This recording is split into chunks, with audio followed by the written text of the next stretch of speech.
Good evening, everyone. I'm Stephanie Habush Plunkett, and I'm Chief Curator and Rockwell Center Director at the Norman Rockwell Museum. And it's a pleasure to have you join us for the usual gang of idiots and other suspects, Mad Magazine and American Humor, a lively exploration of the long-running humor magazine and counterculture touchstone that has attracted readers and spoken truth to power for more than 7 decades. Mad's unique brand and its evolution and impact will be discussed by 15 noted illustrators, cartoonists, editors, writers, scholars, and collectors whose deep knowledge of the subject and personal contributions have sustained the magazine's legacy through the years. This symposium, which launches this evening and runs from 10 a.m. to 3:30 p.m. tomorrow, is organized by the Rockwell Center for American Visual Studies at the Norman Rockwell Museum, one of the few institutions in the nation that is solely dedicated to the art of illustration and to the creation and support of new scholarship relating to this influential art form. Understanding the impact of published illustration within and beyond the context of its times has been central to our mission. This program is organized in conjunction with our current exhibition called What Me Worry? The Art and Humor of Mad Magazine, which has been extremely well received and well attended. And it will remain on view for just another week until October 27, 2024. Mad changed the way people viewed the world, and in creating the exhibition, we wanted to understand how and why that happened. And we also wanted to share the work of artists, writers, and staff who made it all possible. One of the key takeaways we have found is the exhibition's, or I should say Mad's, connection with its readers and its ongoing insistence on revealing falsehoods, encouraging us to question rather than accept, all through the lens of humor. In the words of longtime Mad editor John Ficarra, who will be with us tomorrow, Mad's editorial mission statement has always been the same. Think for yourself, question authority. Just to provide a little background on the exhibition's creation, we were fortunate to work with award-winning illustrator Steve Brodner, who recently won the prestigious Herblock Prize and became an inductee into the Illustrators Hall of Fame through the Society of Illustrators. Together, we assembled a group of 10 expert advisors, including lead advisor and Mad art director Sam Viviano, who gave us a more complete understanding of the topic and the important touchstones to explore. They also helped to connect us with a wide range of artists from across Mad's history, and we were grateful for their assistance. Steve, Sam, and other exhibition advisors will be joining us throughout the symposium, including Judith Yaros-Lee, our keynote speaker tonight.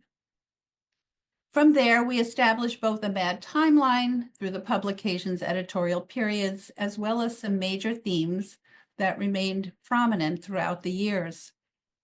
We reached out to both Mad collectors and to individual artists to request loans of art and objects for display, and art came in from every corner of the nation. Lenders have been extremely enthusiastic about the exhibition, and they are passionate advocates for the publication and its contributors.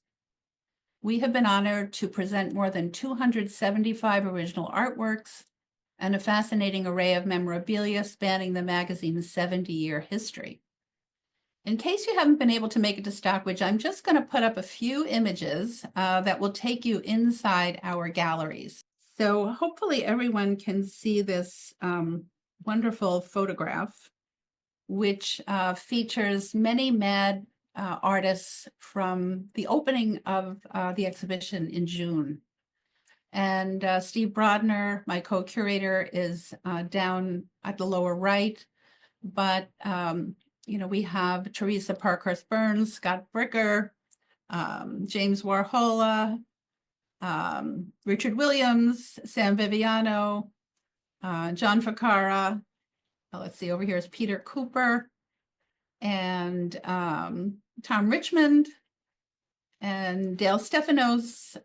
We have Johnny Sampson down at the bottom, who took over doing the fold-ins, and Ray Alma, who will be with us tomorrow. And it was just a really wonderful celebration. you can see that there are many works on view, and it was just a real joy to have the opportunity to bring so many originals together. Looking at the history of the publication itself as it moved from a comic book to a magazine, and special features like Spy versus Spy, and some really wonderful memorabilia that people seem to be enjoying. We've also had great attendance from audiences in general, but also from students from various colleges and art schools. So here we see very noted illustrators C.F. Payne and Dale Stefanos speaking to a group of students from the Hartford Art School. And Sam Viviano in the galleries actually speaking with our visitors, which was a real treat for us and for them. We had a great opportunity because we actually owned in the Norman Rockwell Museum collection 2 original Rockwells that had been parodied by Richard Williams. So here on the left, we have Triple Self-Portrait. On the right, Norman Rockwell's Marriage License. And of course, here is Richard Williams standing before his parody of Triple Self-Portrait with Alfred E. Newman mysteriously painting the back of his own head. So it was a wonderful to have him to talk about that. And Rich, who is behind the scenes, and I'll tell you about Rich in a minute, created a really terrific interactive that allowed visitors to actually open up the fold-ins to see how they worked. And you'll see there's original art behind this interactive on the wall. On the left is Steve Brodner, and on the right is David Pogue, who did an interview focusing on this exhibition for CBS Sunday Morning, and that actually aired very recently. Among the rather amazing objects was this set of 3-dimensional chess pieces focusing on the Middle East that had been photographed for MAD.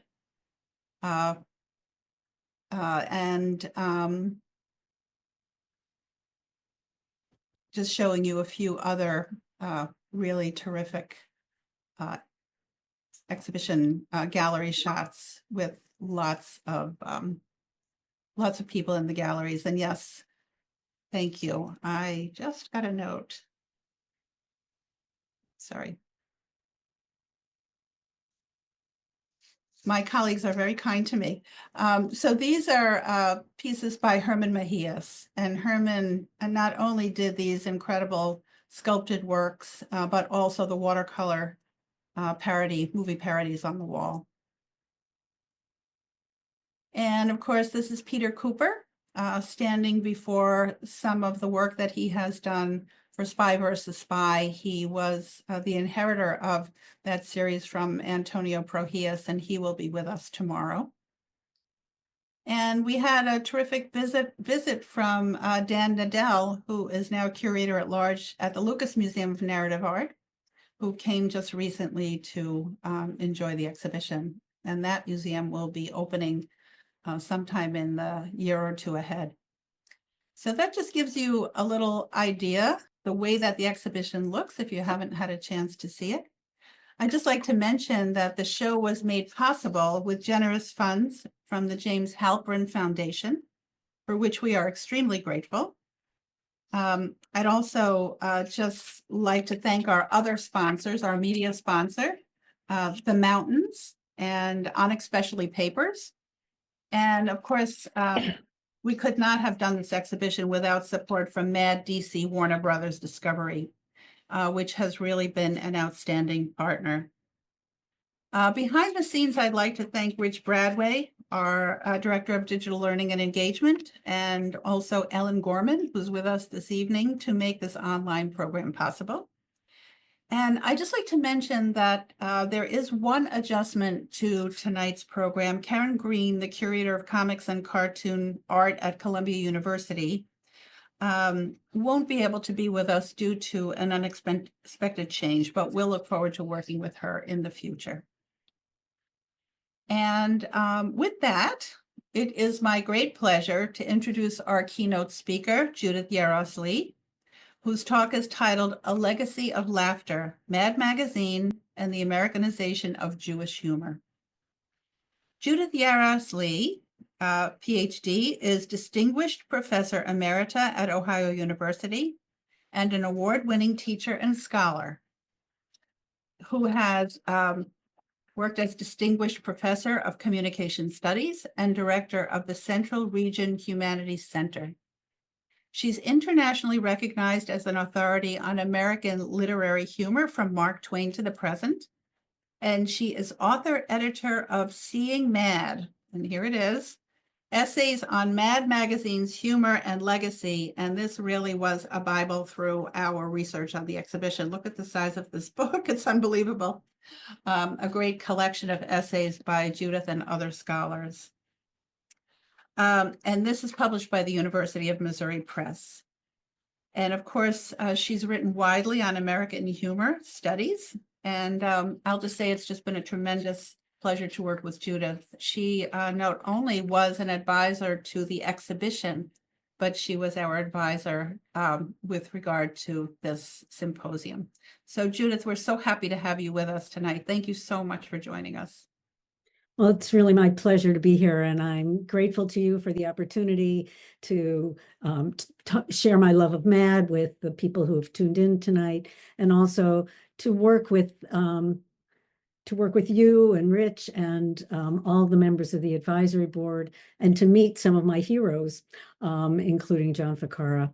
It's been, the MAD journey has been just glorious for me. It's been a real thrill.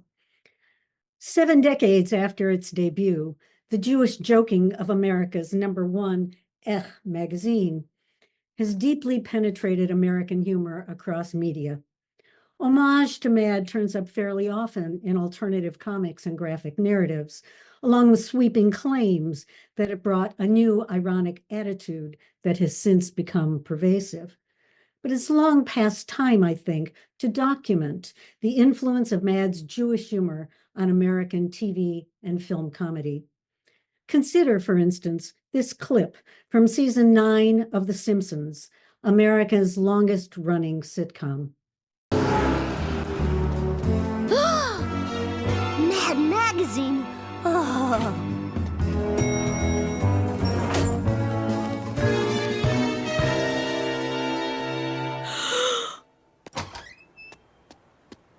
Excuse me, is this Mad Magazine? No, it's Mademoiselle. We're buying our sign on the installment plan. Seriously, though, my name is Bart Simpson. My father has a subscription. I'd like the grand tour, please. Listen, kid, you probably think lots of crazy stuff goes on in there, but this is just a place of business. Oh, okay.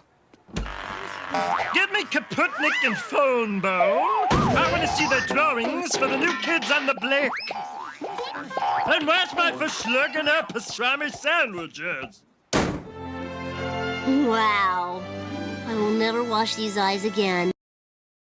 Neither Simpsons creator Matt Groening nor episode writer Ian Maxtone Graham has Jewish background, yet Bart's awe for the Simpsons' red-hair, freckle-faced, patently Irish-American mascot, Alfred E. Newman, confirms Groening's report that Mad shaped his sense of humor.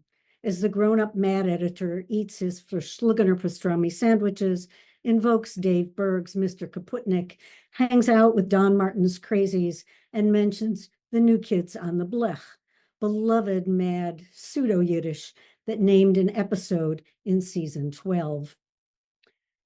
Mad's influence also shows in the visual jokes that artist Will Elder called chicken fat for the flavor that schmaltz gives Jewish cuisine, mocking made-up titles on Little Orphan Annie's books and a sound system for a nun singing in the Alps, or The Simpsons building signs.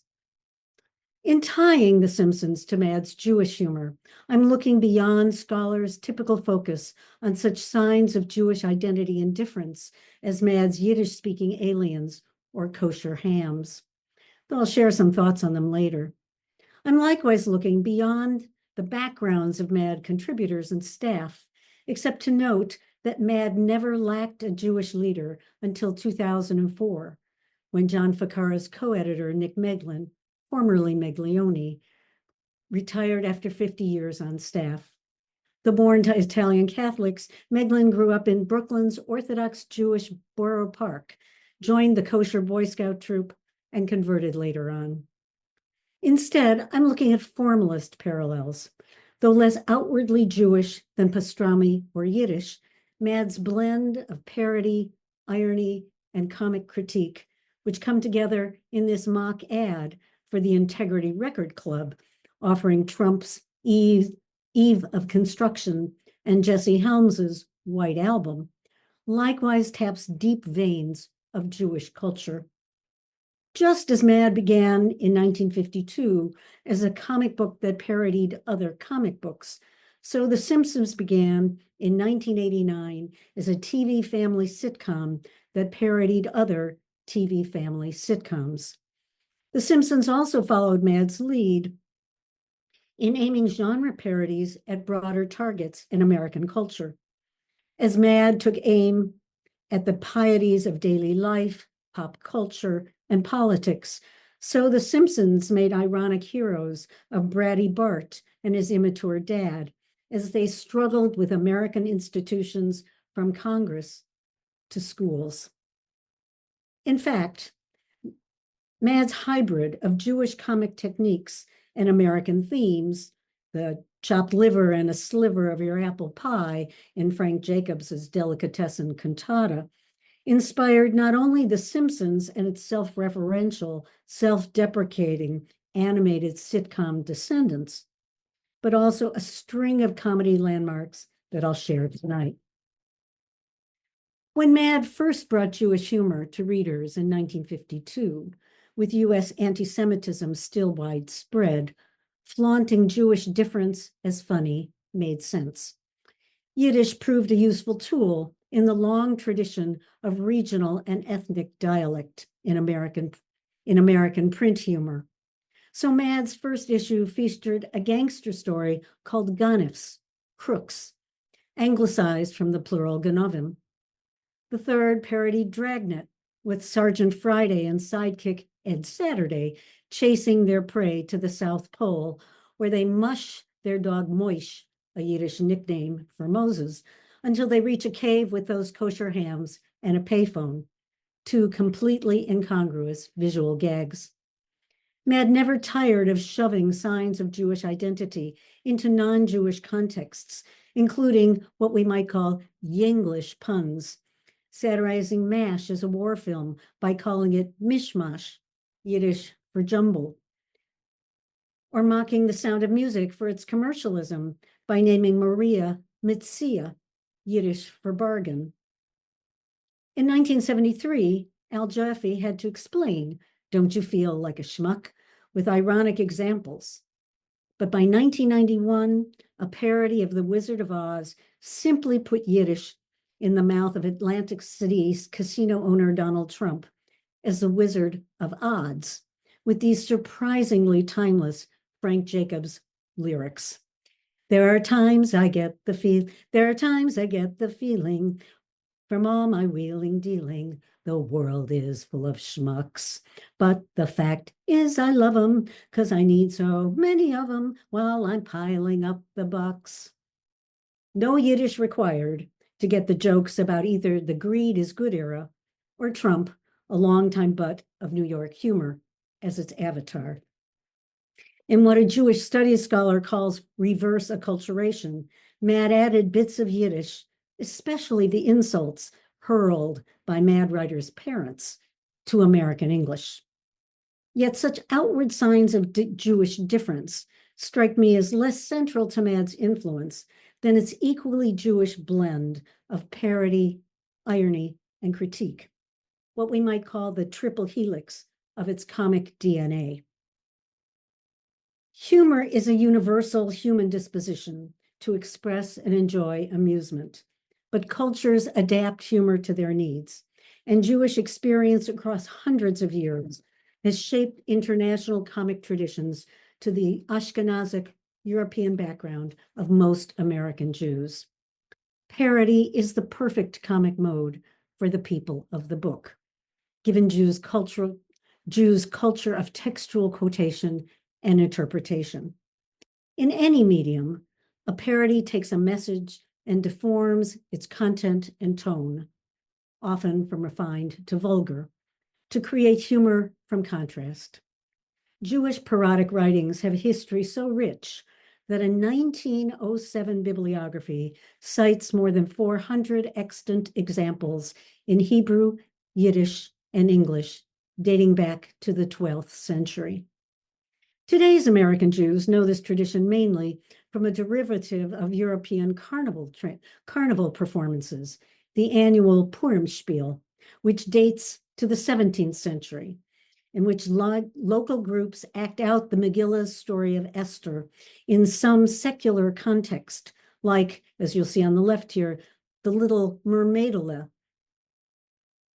A related folk practice sets Hebrew prayers and hymns to popular tunes, as here. You may not recognize it, but you'll surely know the words.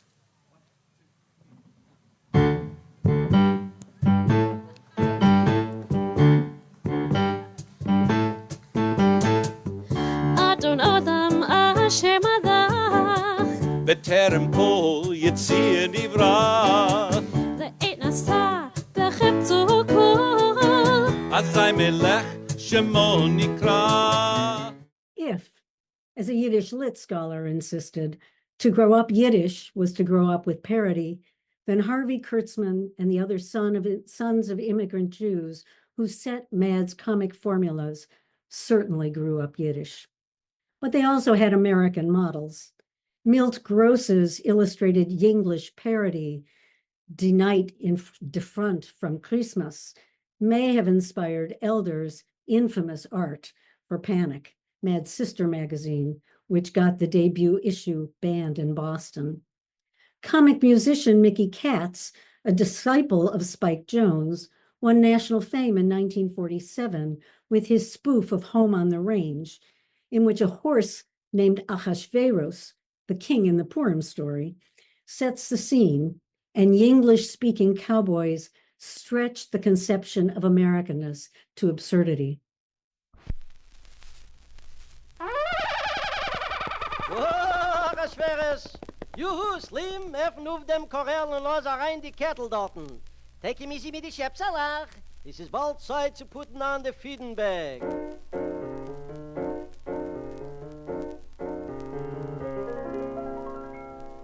Oi, gib mir a Hein mit a Weiberle Schein, wo die Schäps in die Ziegerlach leifen. Oi, gib mir a Häus mit gesunde Cowboys und a paar 100 Kettels verkäfen. Heim, heim auf den Rhein, vor a Reinem bringt plenty of change. Von RF zu Boyker spielt man Pinochle und Poiker, gedocken in der Highschool auf den Rhein. Katz's act played into a line of Jewish red-faced performance in film, likewise parodic, running from 1909 through Blazing Saddles' Yiddish-speaking Indian chief, but where Gross's comics, Redface, and Katz's shtick all stressed Jews' foreignness, Mad's triple helix naturalized, that is, Americanized, Yiddishkeit. Whatever the subject, parody creates ironic humor through incongruity because warped imitation both invokes and disrupts the original's meanings. Thus, the #1 magazine cover swaps index for the middle finger and rotates the hand to merge Yiddish insult and American boast for ironic self-mockery. As a classic trope of Jewish humor, irony reflects tensions between Jews' biblical claim to chosenness and long history of persecution, with self-mockery as a signature byproduct. An inside joke sums up all the holidays as, "They tried to kill us, we survived, let's eat." Running close behind parody and irony, or maybe alongside them, in comic Jewish rhetoric is critique iconoclasm, or whatever you might call a contrarian ethos that feeds satire. Contrarianism may descend from Abraham's idol breaking or from Talmudic debate, but diaspora Jews face it daily in the gap between our beliefs and observances on the one hand, and the faith, habits, and even the calendar of the cultural majorities with whom we live. Seeing the world through Jewish eyes, even non-observant ones, evokes skepticism toward majority beliefs and practices when not finding them just plain odd. Mad's triple helix of parody, irony, and critique hides Jewish humor in plain sight. Mad's original format as a comic book that parodied other comic books also expressed its ethnic spirit by mocking an industry that in 1952 was perhaps New York's most Jewish after the garment trade. In 1933, the depth of the Great Depression, Mad publisher Bill Gaines's father, Max, a former teacher and principal, gathered reprints of color newspaper strips into book form, first as a free advertising gimmick, the next year for sale, and then with new graphic stories when the reprints ran out. Commercial artists scrambled in the 30s as advertising jobs dried up and newspapers and magazines replaced drawings with photos. These forces joined Madison Avenue's open anti-Semitism in driving Jews to the comic book industry, whose low status offered a chance to flourish. The publishers thrived on superhero tales with Jewish themes. Take Superman, first published in 1938 by writer Jerry Siegel and artist Joe Shuster, Jewish Cleveland high school buddies, then in their 20s. Who is Superman but Moses, an infant shipped off by parents to save his life and then adopted into an alien culture where his special abilities save people? And why wouldn't Jewish teen boys, encouraged to be studious amid the Charles Atlas bodybuilding craze and rising fascist threats in Europe and at home, wish for the most powerful man in the world to live within a Nebush? Other superheroes by other members of the tribe soon followed. In 1939, artist Bob Kane and writer Bill Finger's Batman, who brings justice to Gotham City. In 1940, Will Eisner's crime fighter, The Spirit. And in 1941, artist Jack Kirby and writer Joe Simons, Captain America. As you can see from his debut, Captain America took on Hitler even before Pearl Harbor roped the US into the war. Post-war heroes, led by Spider-Man, created by Stan Lee and Jack Kirby, maintained the trend which turned the Torah's commandment to pursue justice, tzedek, tzedek, tirdof, into the mythic triad, truth, justice, and the American way, that already underlay Sheldon Mayer's Justice Society of America. Mad's founding editor, Harvey Kurtzman, developed as an artist, writer, and editor within this ethnic and professional culture. Born in 1924 New York to secular Yiddish-speaking immigrants from Odessa, he grew up in densely Jewish Brooklyn and Bronx neighborhoods. He finished New York's High School of Music and Art at age 16 and began commercial art studies at Cooper Union on scholarship. But his father's conviction for communist conspiracy soon made Harvey the family breadwinner, and he cycled through the major comic shops before and after going to war at 18. He worked at All American Comics, later DC, the Fairstadt Studio, home of The Flash and Classic Comics, and Timely Comics, which became Marvel, where his high school friends Al Jaffe and Will Elder were staff artists, and where Stan Lee published the parodic Hey Look strip that had the seeds of Mad. In 1949, Kurtzman fetched up at Bill Gaines's Entertaining Comics, EC, where his war and adventure books won praise for their accuracy and detail, as he worked alongside a third music and art classmate, Al Feldstein, who wrote, drew, and edited EC's crime, horror, Western, and romance titles, and became Mad's second editor in 1956. Kurtzman's knowledge of the industry drove the earliest issues of Mad. He wrote and laid out nearly all the stories, but let artists embellish as they chose.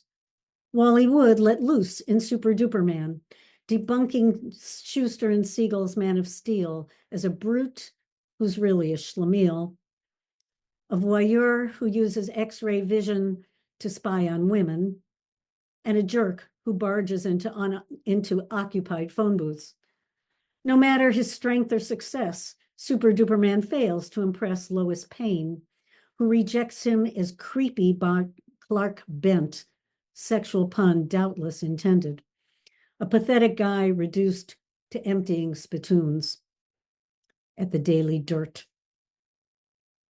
Chicken Schmaltz adds a metatext on comics. The logo on Super Duper Man's chest charts his loss of stature from Good Housekeeping product to triumphant Yale man, billboard, clothing label, and hero of EC Comics. The dollar sign on Marbles' chest invokes a plague on competitors Marvel and DC in their recent copyright dispute. Written sound effects get ridiculed too. The Rice Krispies jingle, snap, crackle, and pop fills the background when the pipsqueak photographer says the magic word that transforms him into Captain Marbles.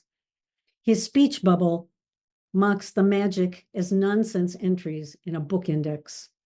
A comic scholar who read Mad as a kid calls these details a major self-referential statement on the powers and limitations of all comics, and confessed, we could never read comic books in quite the same way again. Graphic narration remained a staple even after Mad became a magazine and contents expanded to burlesque service features and ads. Jack Davis's ink-washed imitation of TV's early aesthetic in the comic books What's My Shine showed how, even in black and white, full-length parodies with political themes could invoke potent comic critique. Ironic critique. What's My Shine slammed the televised Army McCarthy hearings as a political game show, with senators wearing conman plaid and staff counsel Roy Cohn whispering to Senator Joseph McCarthy as if he were Edgar Bergen's dummy, Charlie McCarthy. Liberal or neutral views largely, but not always, prevailed in these features. When Frank Jacobs and Mort Drucker reimagined the rival gangs of West Side Story as the communists versus the West meeting at the UN in East Side Story, conflict ended in a draw as a henpecked Khrushchev left with his wife. Nature conservatively trumps nurture in My Fair Laddie. When Gloria Steinem, Bella Abzug, and Shirley Chisholm train a male sex symbol into submissiveness and women's work, they just make Burt Reynolds more irresistible to sexually liberated women.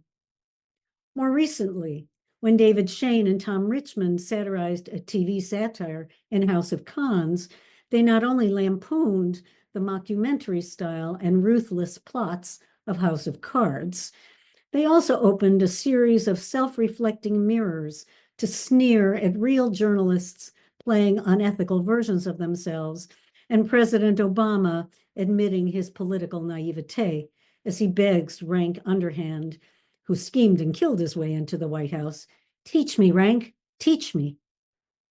As late as 2018, after most longtime Jewish contributors had retired and Mad moved to California, parodies shaped by the Triple Helix could still call for justice, as when Matt Cohn and Mark Palm's ghastly gun tinies savaged U.S. gun policies by turning Edward Gorey's Gothic alphabet of woe into a deadpan roll call of children shot at school.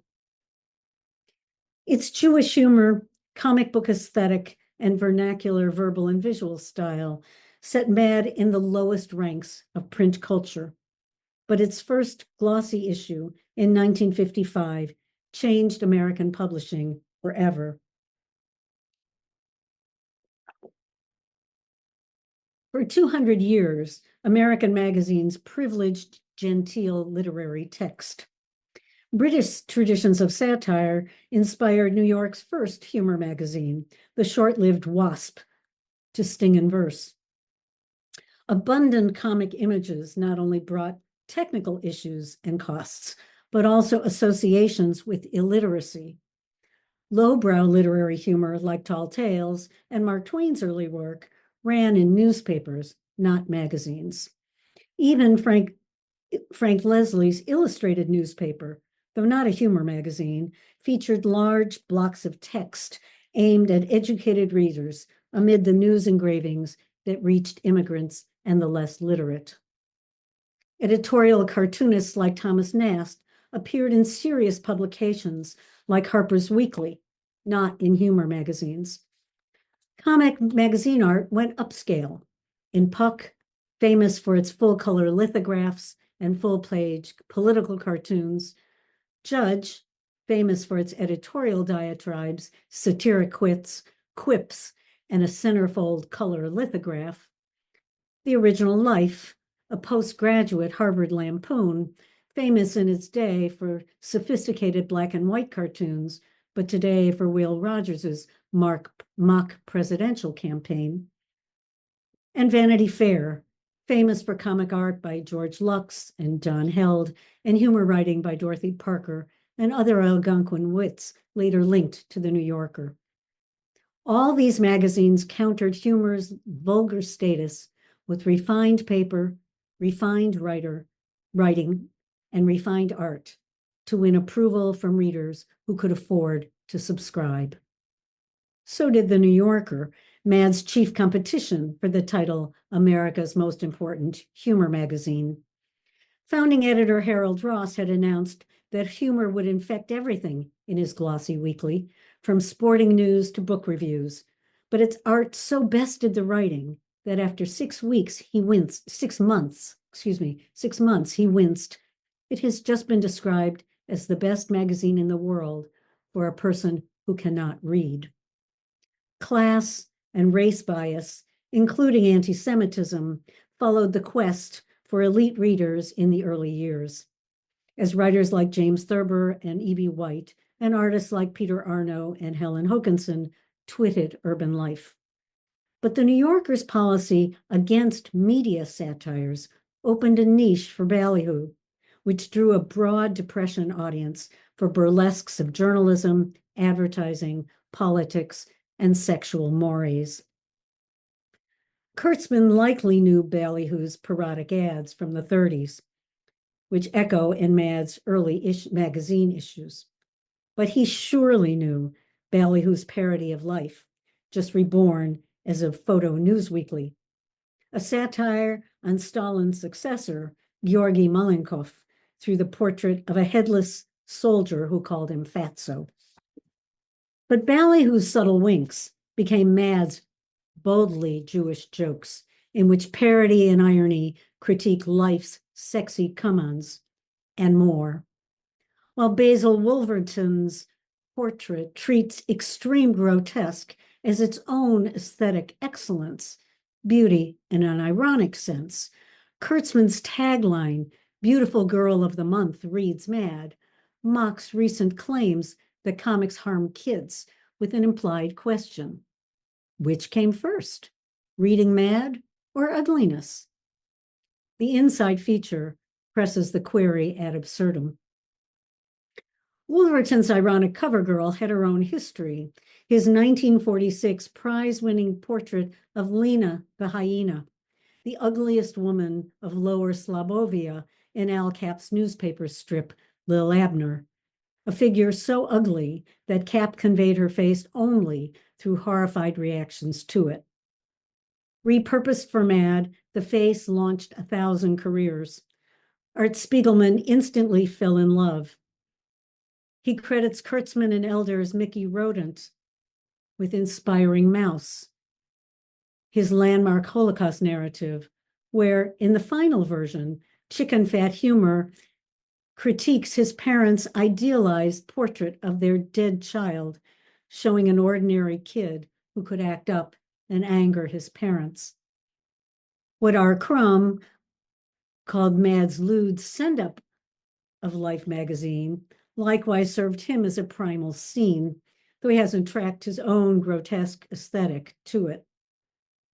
Mad's cover girl popped up again in a 1993 Simpsons satire on health insurance to warn Marge how Lisa would look without braces. The episode, written by Jay Kogan, son of Mad writer Arnie Kogan, highlights the ethical critique within Mad's parodic DNA and shows how its triple helix spread from print to other comic media through two main routes: the contagion effect or viral spread of Mad's example, and the network effect of interpersonal relationships.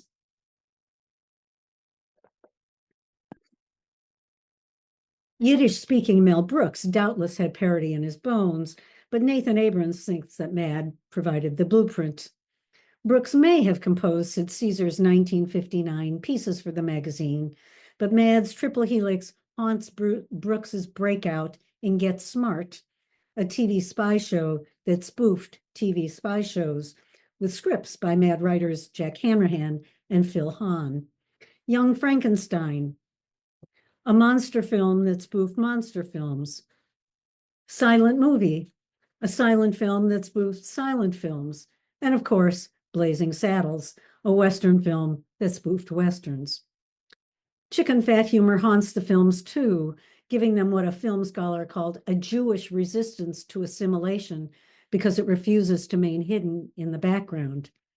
But though Brooks rejects claims that he led the way for modern comedy, he does see himself as the father of Spamalot, the stage version of Monty Python's film, because the producers revived Broadway musical comedy. Yet the line from Mad to Monty Python doesn't need Brooks. British Mad began in 1959, 10 years before John Cleese and Terry Gilliam formed the Pythons, and 6 before they worked with R. Crumb and Kurtzman on a fumetto for help.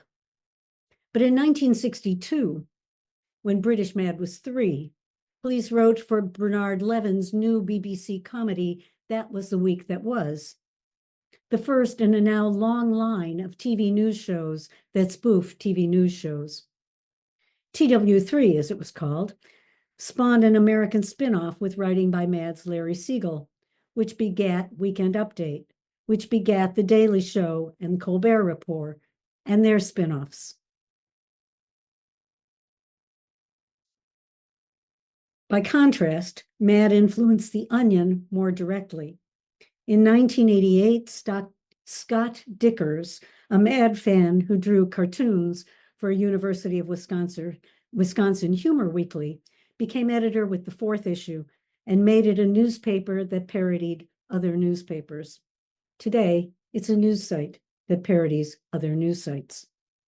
All these heirs to Mad show direct contagion from Mad's parody for ironic critique of genre conventions, as in The Onion's interviews with Area Man, or of generic contents, as in Jon Stewart's snark reportage on The Daily Show, and his print projects like America the Book, which featured a fold-in by Al Jaffe. Another line of contagion ran from Sing Along with Mad, an 18-page insert from the 1961 More Trash from Mad, with song parodies by Larry Siegel and Frank Jacobs. Their lyrics brought Jewish humor, the Jewish humor of incongruous hymn tunes, to the Great American Songbook, as featured on TV's Sing Along with Mitch. Mad had first tried spoofing popular songs the year before, when Nick Meglin adapted lyrics from My Fair Lady, then on Broadway, for a beatnik's conversion to capitalism in My Fair Adman. But Sing Along with Mad went further. It turned beloved phrases and rhythms into ironic jokes sharp with critique. Jacobs recast the love song Blue Skies as a ballad of insurance ripoffs, Blue Cross, with the clincher, plenty for Blue Cross, none for me. Siegel revised the jazz standard, I've Got You Under My Skin, as an ode to fraternity hazing, I swat you hard on the skin. Composers sued. But Jewish humor prevailed in the Second Circuit ruling by Judge Irving R. Kaufman, affirmed by the Supreme Court in 1964. Kaufman worked through precedents on film parodies by two earlier Jewish comedians, Jack Benny and Sid Caesar, to hold that parody does not compete with the original when it critiques or invokes it for its own creative art, which then qualifies as fair use of copyrighted material. The plaintiffs have not asserted, Kaufman wrote, moving toward his punchline, that Luella Schwartz describes her malady might be an acceptable substitute for a potential patron of A Pretty Girl is Like a Melody. The decision protected Mad's editorial identity and comic methods and paved the way for Mad's many TV and movie satires to come, and for parodic sons of Mad in many media, including, barely 2 years later, a takeoff on the girl from Ipanema in The Mad Show, a 1966 off-Broadway musical revue directed by Stephen Vinever, who wrote for BBC's TW3 with John Cleese. The Mad Show's gender-reverse spoof, The Boy From, exploited Judge Kaufman's snark. We doubt that even so eminent a composer as plaintiff Irving Berlin should be permitted to claim a property interest in iambic pentameter.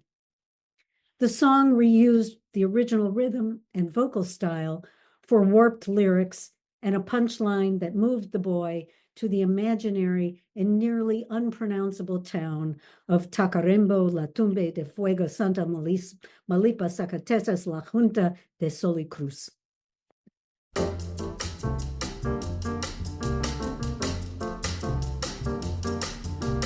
Tall and slender like an Apollo, he goes walking by and I have to follow him. The boy from Tacarembo, La Tumba del Fuego, Santa Malipa, Zacatecas, La Junta de Solicruz. When we meet, I feel I'm on fire and I'm breathless every time I inquire how are things in Tacarembo, La Tumba del Fuego, Santa Malipa, Zacatecas, La Junta del Solicruz. But the real spirit of the show, as implied by the feet hanging over the stage and Alfred E. Newman's grin at the back, came in the melodic incongruities of the third song. I know and you know this world isn't always a garden of roses in bloom. That's because the show, though proposed by composer Mary Rogers and lyricist Marshall Barer, actually went through Mad's regular editorial process, credited to Alfred. Editors Al Feldstein and Nick Meglin assigned Stan Hart, a veteran of TV-themed features, to write the sketches with Larry Siegel, who also wrote lyrics. The production won wide attention and fed both Contagion and network effects. A Life magazine feature on madness as a cultural trend tied the review to the current Batman TV comedy, but without noting that show's own descent from Super Duper Man. The New York Times suggested the scope of Mad's network effect when it covered a touch football game by Mayor John Lindsay and his staff against a Mad Show team of Hart and cast members, plus local Mad fans George Plimpton, Jason Robards, George C. Scott, Alan King, Woody Allen, and Tom Wolfe, in a public spectacle with music from 2 drums, a glockenspiel violin, and cymbals. The network effect brought Mad's humor to TV after the Mad Show closed in 1967. Actress Joanne Worley joined Rowan and Martin's Laugh-In when it began the next year, with Mad's Phil Hahn leaving Get Smart to write Laugh-In's parodies of game shows and other TV genres.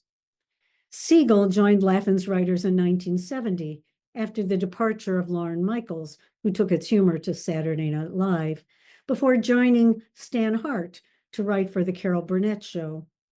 Hart and Siegel shared the head writer post from 72 to 73. Hart left after 73 episodes. Siegel stayed to the end for a total of 97. And Arnie Kogan, another node in the network, had written dozens of Mad features when he came on board for 90 episodes. But Kaufman's ruling had freed Burnett's team to spoof a soap opera 2 years before the Mad writers got there.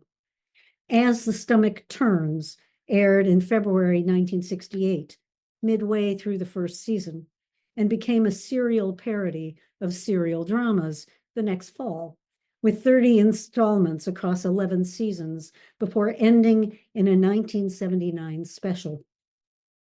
A program rundown from December 1971 shows how fully the whole Burnett show had absorbed Mad's methods by its 4th year, with Hart and Siegel on staff.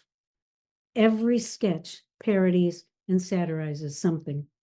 A parodic news interview mocking National Security Advisor Henry Kissinger precedes the parodic soap opera's 16th installment.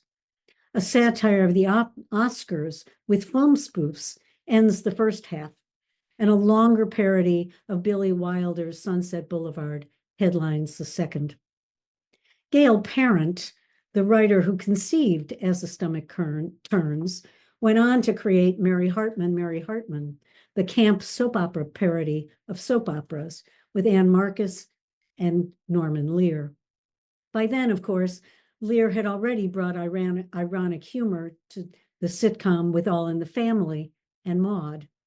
But lest my point get lost in details, the parody, irony, and critique of Mad's Jewish humor moved directly to modern TV sketch comedy and sitcoms through both the contagion of its comic DNA and through comedy writers' networks. Influence flowed more directly to Get Smart, The Carol Burnett Show, and Mary Hartman than to Lear's sitcoms, though Tom Cook wrote an unproduced script for All in the Family. Ever self-reflexive, Mad sustained the network cycle when assigning writers for its TV satires of these shows, giving Gall in the Family to Siegel, Baud to Cook, and Starchy Bonkers Place to Kogan. One last contagion and network effect from Kaufman's ruling in Berlin versus EC Comics. Parodies of copyrighted songs now outnumber the originals on YouTube. Among parodists working Mad's musical vein today, Randy Rainbow takes the prize. He traces his love of cosplay to Purim festivities, but he credits his satirical inclinations to his mother's penchant for singing Mad parodies around the house. With elaborate productions that parody multiple performance formats, even as he multiplies himself into a chorus, Rainbow's satires and song have the comic, aesthetic, and political sophistication of classic Mad pages, although he claims not to have read them. His parody of Mr. Sandman by the Chordettes just mildly twits the COVID crisis. His presidential satires sting far more sharply, and the audio of the black and white segment won't come through well for you, but its TV show within a video combines the 50s aesthetic of Mad's What's My Shine with Mad's love of an infinitely recurring sequence, mise in a bean, and thus shows how Rainbow channels Mad's contribution to self-reflexive, postmodern American humor.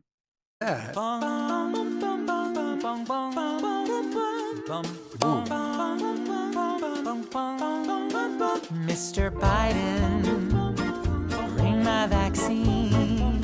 Keep me protected from COVID-19. Tell me the trick to how I might earn a fix of that magic Pfizer or Moderna. Biden, give me a poke. They call you sleepy, but you're pretty woke. I'm so tired of quarantine. Mr. Biden, bring my vaccine. Please bring me J.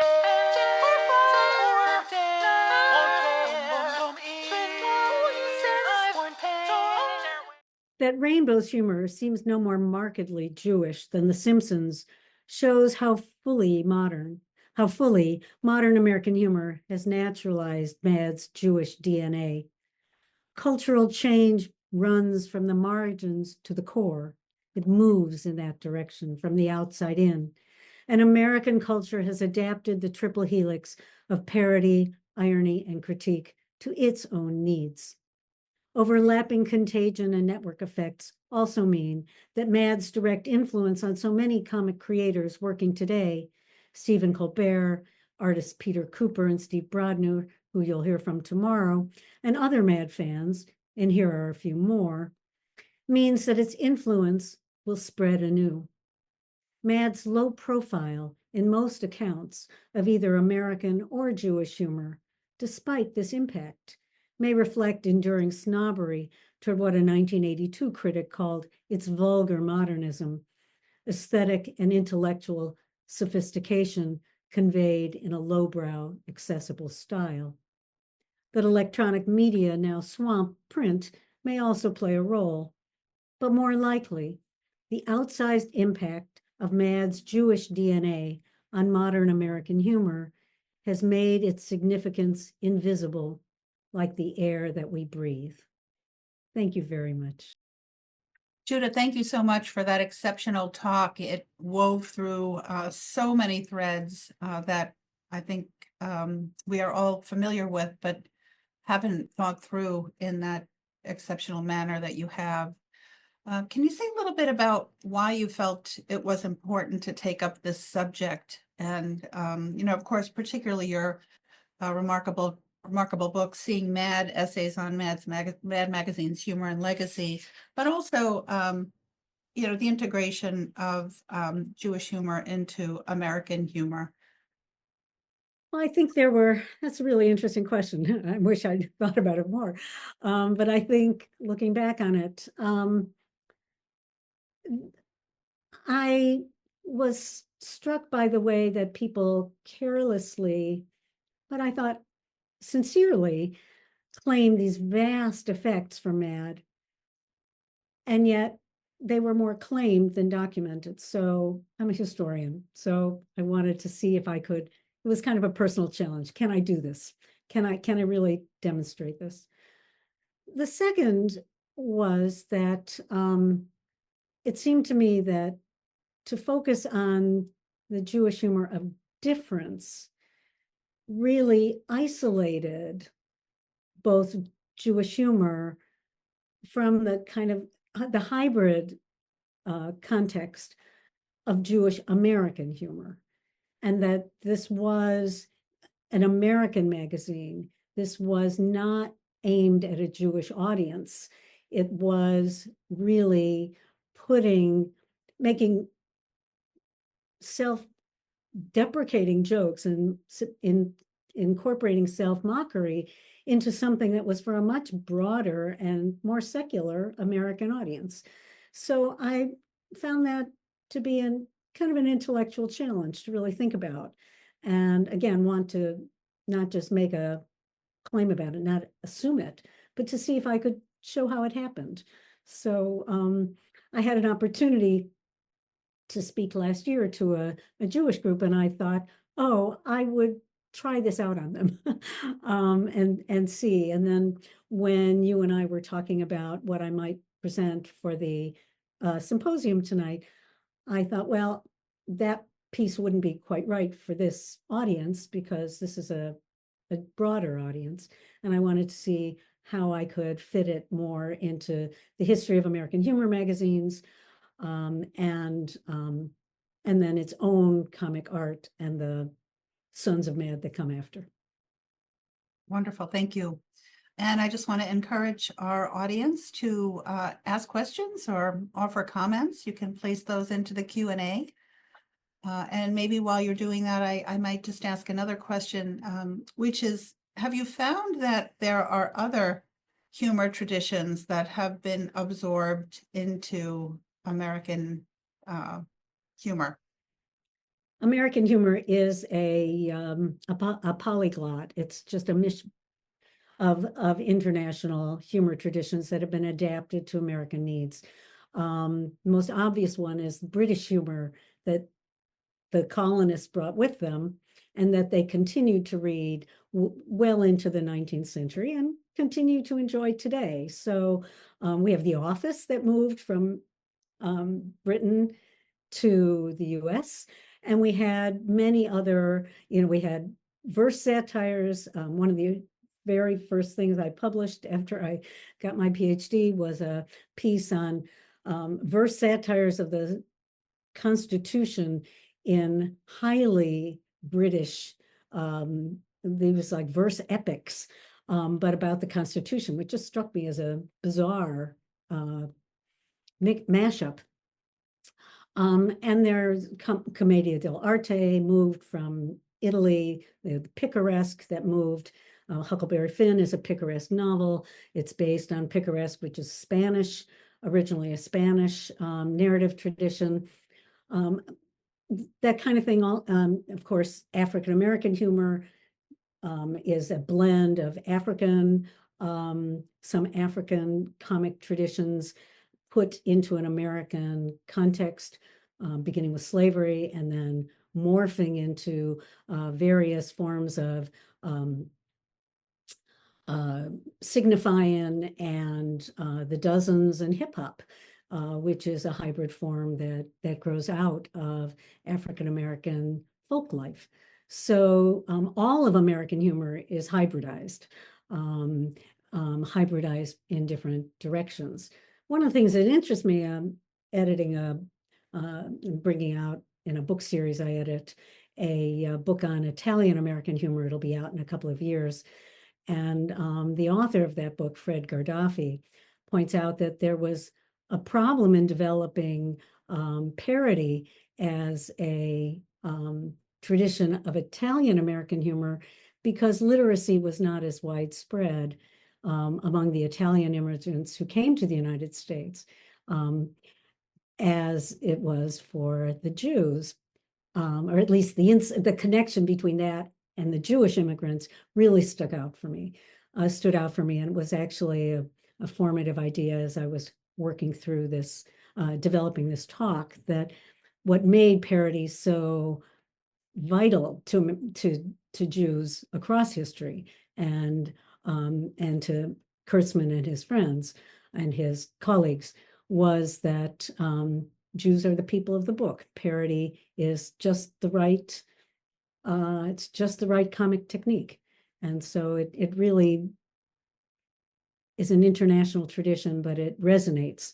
And I think the Greece example, this is the kind of thing goes on all the time. And the Purimspiel are really living examples of folk life that maintain these traditions. Wonderful, thank you. We do have a question that has come in.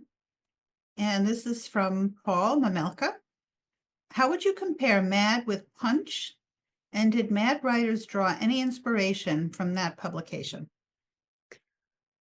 Well, I haven't read that much Punch, so I just have to say Punch did circulate internationally. It was influential, I gather, from things I've read, as far away as Australia, because it traveled the colonial routes of the British Empire. So Punch certainly influenced Puck in the United States. It influenced the 19th century magazine called Vanity Fair, which is not the same as the 20th century Vanity Fair. So it had an indirect contagion effect. But one of the differences, of course, between British humor and American humor is the commitment to democracy.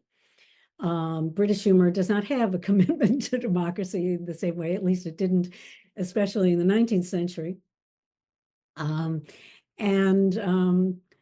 One of the first things American humorists did after the Revolution was switch out the way that the elite sneered at the lower class people who often spoke dialect, what the elite considered to be a subpar dialect, and they turned it around and they valorized the dialect speaking figures who were lower class, representatives of the ordinary American, and sneered at the elites instead.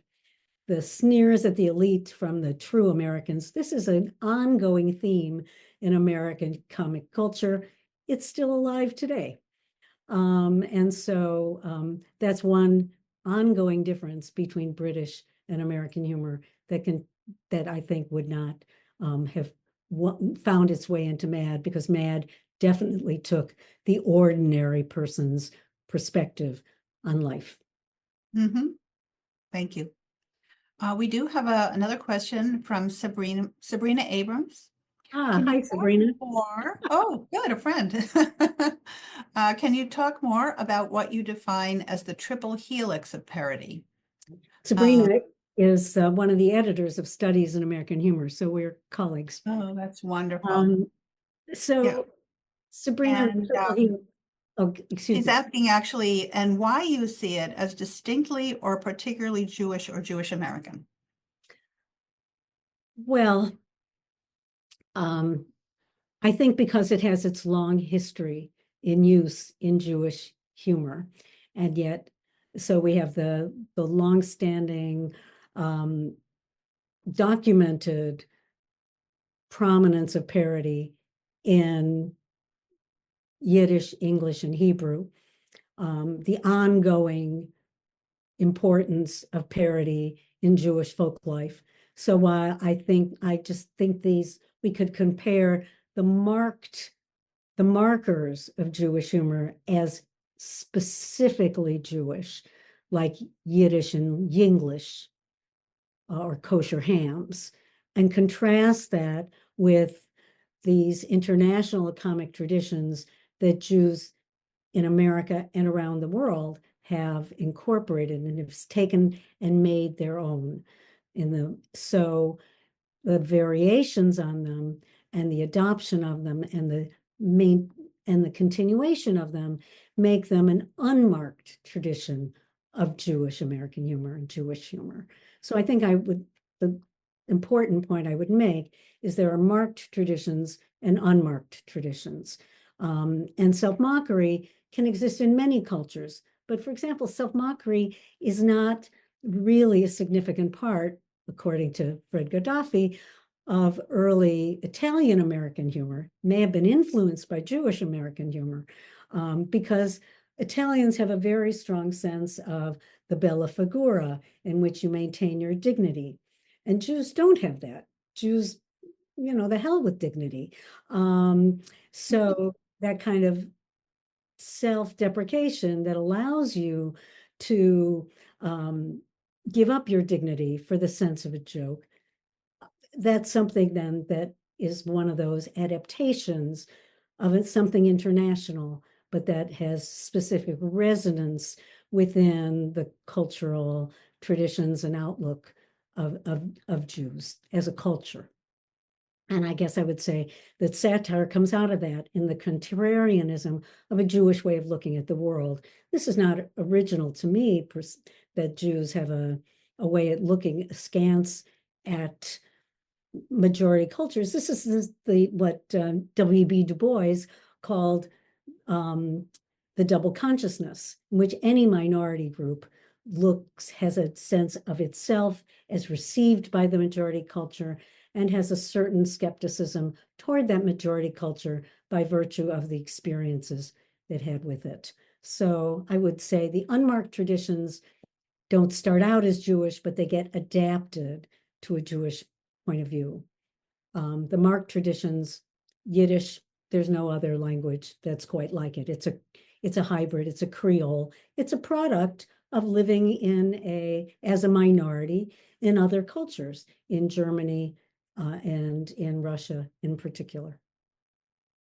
Thank you so much. And Sabrina actually thanks you for your interesting distinction between marked and unmarked ethnic humor. Thanks. So, of course, you've been studying humor for many years and are a scholar on the subject. What does humor do for us as a society, as a culture? Why is it so important? Well, because it operates below the radar. People make jokes. Some of this, as Freud told us, it comes from the id. It's not always thought through. It's not always socially appropriate. And so it becomes a way of interacting with and making sense of the world in a very deeply felt way. The contagion effect of humor also, and we know laughter, for example, is contagious. It's one of the challenges of giving a talk on humor on Zoom, where there isn't anybody laughing in response to either what I say or what I've put up. And that's the reason for the laugh track, right? Because it creates a social environment in which people can laugh together. Laughter is contagious, and so humor is a social glue. People tell jokes at the beginning of a serious talk as a way of bringing their audience into it. And humor also is one of the very few modes of rhetoric that's defined by its effect rather than by the purpose for which the rhetor intended it. And so it's a very interesting way of thinking about the way messages, ideas are shared and conveyed and expressed, because on the one hand, they come out of somebody, but without an audience, without somebody to receive and appreciate it. I mean, people don't really mostly tell jokes to themselves. I mean, you know, we all find things to laugh at, but when you have a joke, you have to share it with somebody. You have to tell somebody. You read something funny, you hear something funny. Your most basic impulse is to share it.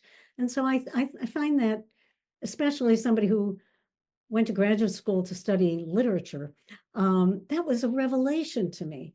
I took a American humor course early in my doctoral program, and it just blew me away with the complexity and interest, and also the challenges of trying to research it. So I just think, like vulgar modernism, it's got a lot of serious stuff below the core, but on the surface, it's just wonderful. I've spent almost 40 years just laughing, you know. I mean, it's just great. Wonderful, thank you. So a couple of nice comments from Thomas Gardner, who says he's new to this. He's intrigued by the idea of parody, irony, and critique as a descriptor of Jewish humor. And over time, how do we see one or the other predominating or receding? Any changes in reaction to outside events? I was wondering about those things. Oh, that's a really interesting question. So I think the parody comes first, partly because form precedes content. That is, form and content. Well, you can't tell the dancer from the dance, right? So, but form and content go together. So if you have a satiric impulse, first you have to find a way to do it. And so parody, I think, comes first. And parody initiates irony. It's not my insight, it comes from Linda Hutchin. But parody always has irony. It's just inescapable because you have these two versions of reality side by side. Well, not side by side, on top, just enmeshed, intertwined. Because you have the two, there's, from that gap, there can be an implied critique. The gap between the original and the warped version, the parodic version, the bigger the gap, the stronger the critique. So I think, you know, it depends on how close they are. Some of them, you know, the verse satires of the Constitution, or that poem in Wasp, which I never intended anybody to read on the screen, but just to see the shape of it. Those did not have a serious gap between the tone of the original and the tone of the parody. Instead, it was the topic that varied. So one was British, one was American, and the politics different. But when you have the #1 magazine, you know, that's a very big gap. And apparently it got the editors in a lot of trouble too. They were sending out, I found in the archives, they were sending out apology letters to people who complained. So the bigger the gap, the greater the irony. And I guess I would say then, bigger the gap, the stronger the critique. Thank you. And Thomas finds that helpful, so thank you. Another comment, so much musical parody, and this is from Stephen Brown. So much musical parody owes to Mad and Jewish influences, in addition to Mickey Katz, Alan Sherman, and Stan Freiberg. Amen.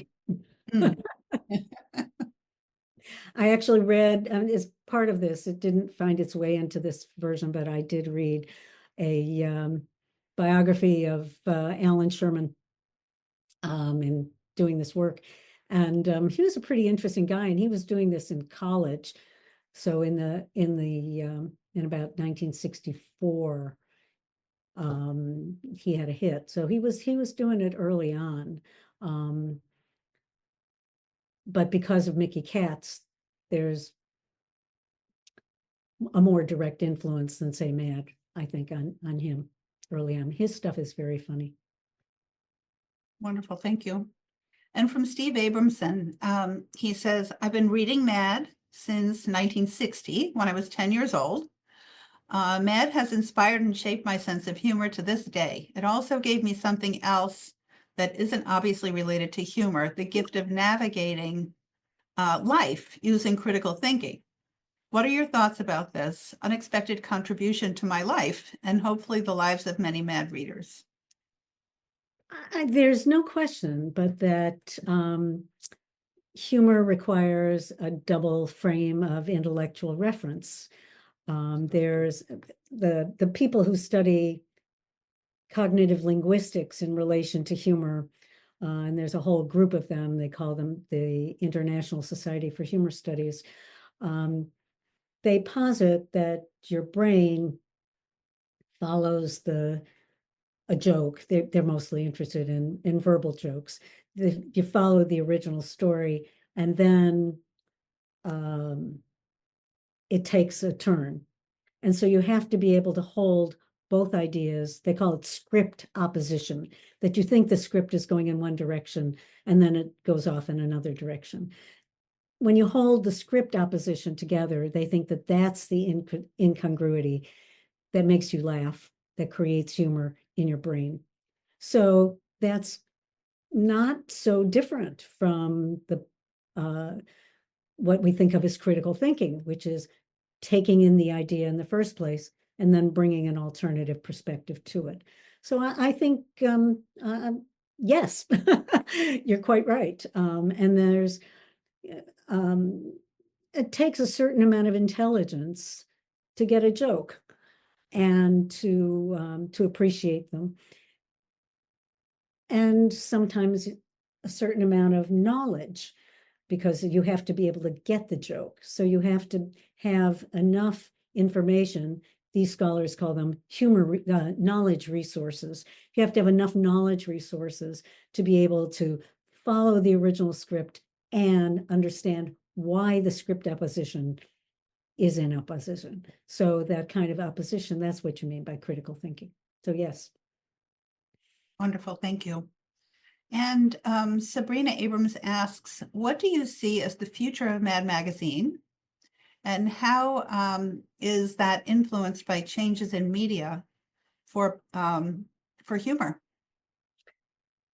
Well, print is not the prime medium of our time. And I think the people at Warner are struggling with this. I think it's one reason that they made it largely a reprint operation, although I understand the newest issue has a lot of original content. So maybe the show, our book, other things are reviving interest in bringing out new variations on the Mad MO. So I think changes in media are part of it. I was reading just yesterday an article in Wired about how comics are testing now a new digital platform that will allow you to scroll, well, like this, up on your phone and your tablet, rather than turning pages as you do on a Kindle. And so it's possible that new digital technologies will help Mad and other comics move into the current media environment. Humor isn't going away. Ironic humor isn't going away. We live in a world with tremendous disconnects and great need for both critical thinking, and that inspires people to just feel that they're living in an ironic environment. So I think it's not going away, and there are certainly opportunities, but the medium by which this will get expressed and shared, I think that's under review right now, because the whole media environment is so fluid. Well, thank you for those such thoughtful comments, and also to our audience for such interesting questions and comments. We have lots more to talk about tomorrow, and Judith will be back, which is great. She will actually be leading a panel of scholars and exploring some very interesting questions and some of the topics that have been explored in Seeing Mad. So we thank you all for joining us this evening. Judith, thank you for an exceptional talk, just so interesting. And we look forward to seeing you and all of our listeners tomorrow. So our program will begin at 10 a.m. Will be a series of talks and panels with many Mad insiders and also some very thoughtful scholars who've done important work. So we'll look forward to seeing you then. And in the meantime, have a great evening. Thank you, everyone.